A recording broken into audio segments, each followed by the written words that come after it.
សួស្តីពុកម៉ែបងប្អូនប្រិយមិត្តជាទីគោរពសូមស្វាគមន៍មកកាន់ Channel ឆ្នោតមានលៀបមួយរបស់ Admin ថ្ងៃនេះ Admin មានលេខតម្រុយល្អៗរបស់ឆ្នោតយួនសម្រាប់យកមកចែកជូនពុកម៉ែបងប្អូននៅថ្ងៃទី18 ខែ 12 ឆ្នាំ 2025 នេះ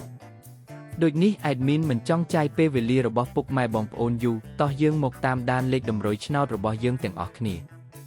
សម្រាប់លេខតម្រុយ2លេខមានលេខ88លេខ67និងចុងក្រោយលេខ77សម្រាប់លេខតម្រុយអូស2លេខមានលេខតម្រុយទី1អូស80និងលេខតម្រុយចុងក្រោយអូស60សម្រាប់លេខតម្រុយ3លេខមាន886គុណនិង770គុណសម្រាប់លេខតម្រុយថ្ងៃនេះ Admin សូមជូនពរឲ្យពុកម៉ែបងប្អូននិងប្រិយមិត្តទាំងឡាយជួបតែសំណាងល្អទាំងអស់គ្នាហេងមានលាភមានជ័យ